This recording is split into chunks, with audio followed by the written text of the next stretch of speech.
අද මෙම වීඩියෝව තුළින් ඔබ වෙත රැගෙන එන මන්ත්‍රය තමයි ගණපති දෙවියන්ගේ බලවත්ම මන්ත්‍රය. මෙම මන්ත්‍රය ශ්‍රවණය කරන ඔබට ඉතාමත් කෙටි කාලයකින් ඉතා ඉක්මන් ප්‍රතිඵල ලබා ගන්න පුළුවන් බලගත් මන්ත්‍රයක්. මෙම මන්ත්‍රය නිසි පරිදි ශ්‍රවණය කරනවා නම් ඔබටත් ඔබගේ පවුලේ සැමටත් ධනය, සෞභාග්‍ය ආකර්ෂණය කරවන ලෙඩ රෝග වලින් තොරව නිදුක් නිරෝගී වාසනාව කැඳෙන ඉතා විශාල ප්‍රතිඵල ළඟා කරගන්න පුළුවන් බලවත් මන්ත්‍රයක්. හිතේ විශ්වාසයෙන් සෑම දිනකම උදේ හවස මෙම මන්ත්‍රය වාදනය කර තබන්න. එමෙන්ම ඔබට පුළුවන් නම් ගණදෙවියන්ට පහනක් පත්තු කරලා ගණදෙවියන්ට පින් දෙන්න ඔබට ඉතා ඉක්මන් ප්‍රතිඵල ළඟා කරගන්න පුළුවන්.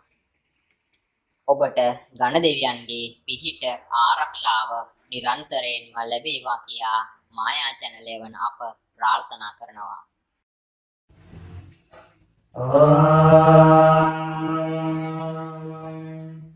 भद्रं कर्णेभिः शृणुयाम देवाः भद्रं पश्येमाक्षभिर्यजत्राः स्थिरैरङ्गैस्तुष्टुवागुंसस्तनूभिः व्यसेमदेवहितं यदायुः स्वस्ति न इन्द्रो वृद्धस्रवाः स्वस्ति न पूषा विश्ववेदाः स्वस्ति नस्तार्क्ष्यो अरिष्टानेमि स्वस्ति नो बृहस्पतिर्दधातु शान्ति शान्ति शान्ति। नमस्ते गणपतये त्वमेव प्रत्यक्षं तत्त्वमसि त्वमेव केवलं कर्तासि त्वमेव केवलं धर्तासि त्वमेव केवलं धर्तासि त्वमेव सर्वं कल्पितं ब्रह्मासि त्वं साक्षादात्मासि नित्यं ऋतं वच्मि सत्यं वच्मि अवत्वं माम् अववक्तारम् अवश्रोतारम् अवदातारम् अवधातारम् अवानुचान्नवशिष्यम् अवपश्चात् अवपुरस्तात् अवोत्तरात् अवदक्षिणात् अवचोर्ध्वात् अवाधरात् सर्वतो मां पाहि पाहि समन्तात् त्वं वाङ्मयस्त्वं चिन्मयस्त्वं आनन्दमयस्त्वं ब्रह्ममयस्त्वं सच्चिदानन्दाद्वितीयोऽसि त्वं प्रत्यक्षं ब्रह्मासि त्वं ज्ञानमयो विज्ञानमयोऽसि सर्वं जगदिदं त्वत्तो जायते सर्वं जगदिदं त्वत्तस्तिष्ठति सर्वं जगदिदं त्वयि लयमिष्यति सर्वं जगदिदं त्वयि प्रत्येति त्वं भूमिरापो नलो निलो नभः त्वं चत्वारि वाक्पदानि त्वं गुणत्रयातीतः त्वं देहत्रयातीतः त्वं कालत्रयातीतः त्वं मूलाधारस्थितोऽसि नित्यं त्वं शक्तित्रयात्मकः त्वां योगिनो ध्यायन्ति नित्यं त्वं ब्रह्मा त्वं विष्णु त्वं रुद्र त्वम् इन्द्र त्वम् अग्नि त्वं वायु त्वं सूर्य त्वं चन्द्रमास्त्वं ब्रह्मभूर्भुवस्वरो गणादिं पूर्वमुच्चार्य वर्णादिं तदनन्तरम् अनुस्वारः परतरः अर्धेन्दुलसितम् तारेण रिद्धम् एतत्तवामनुस्वरूपम् गकारः पूर्वरूपम् अकारो मध्यमरूपम् अनुस्वारश्चान्त्यरूपम् बिन्दुरुत्तररूपम् नादः सन्धानम् सहिता सन्धि शैषा गणेशविद्या गणकऋषि नित्रिद्गायत्री छन्दः गणपतिर्देवता ॐ गं गणपतये नमः एकदन्ताय विद्महे वक्रतुण्डाय धीमहि तन्नो दन्तिः प्रचोदयात् एकदन्तं चतुर्हस्तं पारामङ्कुशधारिणम् रथं च वरदो हस्ते बिभ्राणं मूषकध्वजम् रक्तं लम्बोदरं शूर्पकर्णकं रक्तवाससं रक्तगन्धानुलिप्ताङ्गं रक्तपुष्पैः सुपूजितम् भक्तानुकम्पिनं देवं जगत्कारणमच्युतम् आविर्भूतं च सृष्ट्यादौ प्रकृते पुरुषात् परम् एवं ध्यायति यो नित्यं स योगी योगिनां वरः नमो व्रातपतये नमो गणपतये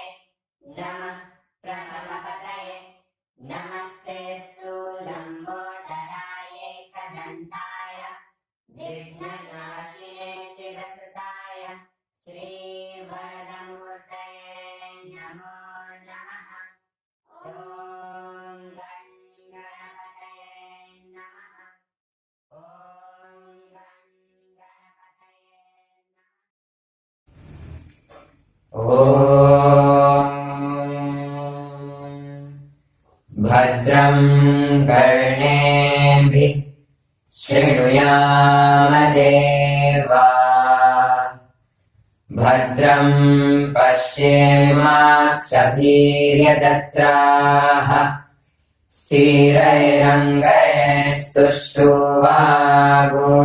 स्थिरैरङ्गैस्तुष्टुवागुंसस्तानुभिः व्यासेमादेवाहितं यदायुः ॐ स्वस्ति न इन्द्रो वृद्धस्रवाः स्वस्ति न पूषा विश्ववेदाः स्वस्ति नस्तार्क्ष्यो अरिष्टनेमिः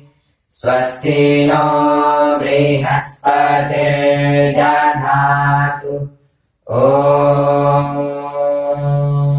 शान्ति शान्ति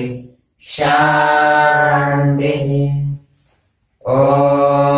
नमस्ते गणपतये त्वमेव प्रत्यक्षं तत्त्वमसि त्वमेव केवलं कर्तासि त्वमेव केवलं धर्तासि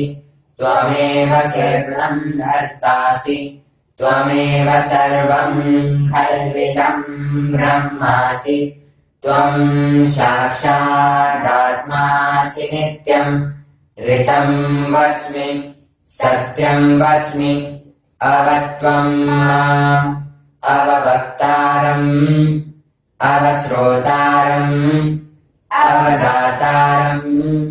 अवधातारम् अवानुचान्नवशिष्यम् अवपश्चादात् अवपुरस्तात् अवोत्तरात् अवदक्षिणात् अवचोर्ध्वात् अवाधरात् सर्वतो मां पाहि पाहि समन्तात् त्वं वाङ्मयस्त्वं चिन्मयस्त्वम् आनन्दमयस्त्वं ब्रह्ममयस्त्वं सच्चिदानन्दाद्वितीयोऽसि त्वं प्रत्यक्षं ब्रह्मासि त्वं ज्ञानमयो विज्ञानमयोऽसि सर्वं जगदिदं त्वत्तो जायते सर्वं जगदिदं त्वत्तस्तिष्ठति सर्वं जगदिदं त्वयि लयमिष्यति सर्वं जगदिदं त्वयि प्रत्येति त्वं भूमिरापो नलो निलो नभः त्वं चत्वारि वाक्पदानि त्वं गुणत्रयातीतः त्वं देहत्रयातीतः त्वं कालत्रयातीतः त्वं मूलाधारस्थितोऽसि नित्यं त्वं शक्तित्रयात्मकः त्वां योगिनो ध्यायन्ति नित्यं त्वं ब्रह्मा त्वं विष्णु त्वं रुद्र त्वम् इन्द्र त्वम् अग्नि त्वं वायु त्वं सूर्य त्वं चन्द्रमास्त्वं ब्रह्मभूर्भुवस्वरो गणादिं पूर्वमुच्चार्य वर्णादिं तदनन्तरम् अनुस्वारः परतरः अर्धेन्दुलसितम् तारेण रिद्धम् एतत्तवामनुस्वरूपम् गकारः पूर्वरूपम् अकारो मध्यमरूपम् अनुस्वारश्चान्त्यरूपम् बिन्दुरुत्तररूपम् नादः सन्धानम् सहिता सन्धि शैषा गणेशविद्या गणकऋषि नित्रिद्गायत्री छन्दः गणपतिर्देवता ॐ गं गणपतये नमः एकदन्ताय विद्महे वक्रतुण्डाय धीमहि तन्नो दन्तिः प्रचोदयात् एकदन्तं चतुर्हस्तं पारामङ्कुशधारिणम् रथं च वरदो हस्ते बिभ्राणं मूषकध्वजम् रक्तं लम्बोदरं शूर्पकर्णकं रक्तपाशसं रक्तगन्धानुलिप्ताङ्गं रक्तपुष्पैः सुपूजितम् भक्तानुकम्पिनं देवं जगत्कारणमच्युतम् आविर्भूतं च सृष्ट्यादौ प्रकृतेः पुरुषात् परम् एवं ध्यायति यो नित्यं स योगी योगिनां वरः नमो व्रातपतये नमो गणपतये नमः प्रथमपतये नमस्तेऽस्तु लम्बोदराय एकदन्ताय विघ्ननाशिने शिवसुताय श्रीवरदमूर्तये नमो नमः ॐ गं गणपतये नमः ॐ गं गणपतये नमः।